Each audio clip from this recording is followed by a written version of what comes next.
China has warned that ties with the U.S. will likely see new complications, and the only way to maintain a stable relationship is by respecting each other's core interests. Right?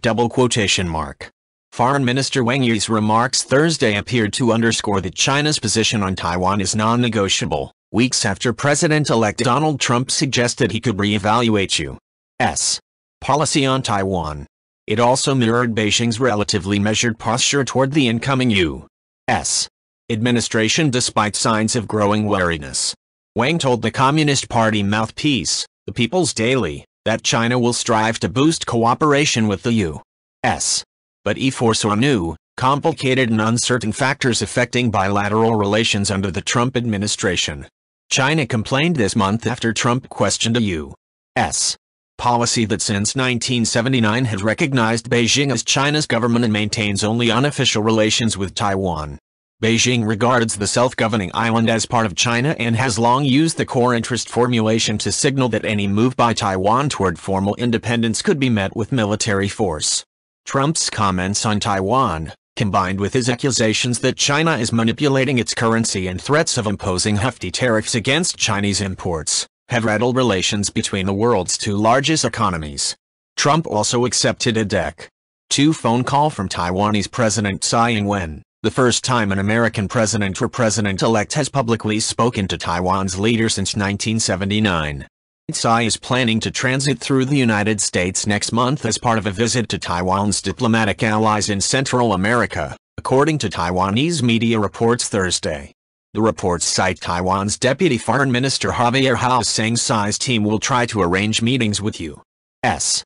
senators or representatives. The reports did not say whether she will meet Trump or anyone from his transition team. China has in recent days urged the U.S. not to allow Tsai to transit through the U.S. and to refrain from sending any wrong signal to the Taiwanese independence forces. U.S. lawmakers often meet with Taiwanese presidents when they transit through the U.S., most recently in June, when Tsai met in Miami with Republican Senator Marco Rubio of Florida.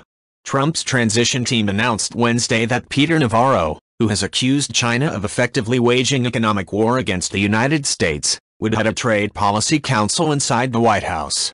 Asked by reporters about Trump's appointment of an economist and author whose books include Death by China, Foreign Ministry spokeswoman Hua Chunying said Beijing has been observing the incoming U.S. administration's transition and its policy direction.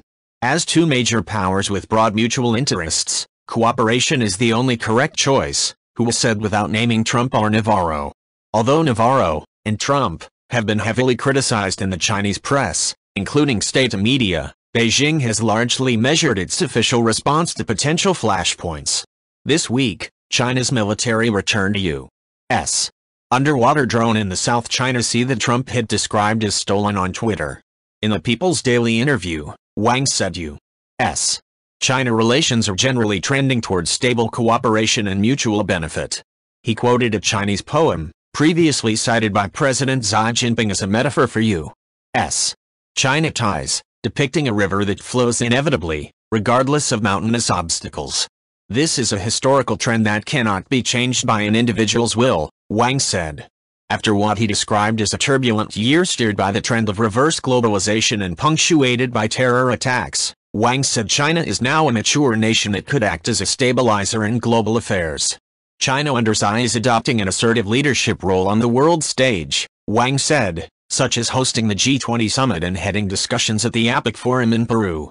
The world is choosing between openness and conservatism, cooperation and closure, transformation and old ways, Wang said. We will lead the way amid a shakeup in global governance. We will take hold of the situation amid international chaos. We will protect our interests amid intense and complex games. Right? If you like this video, please leave a like and subscribe.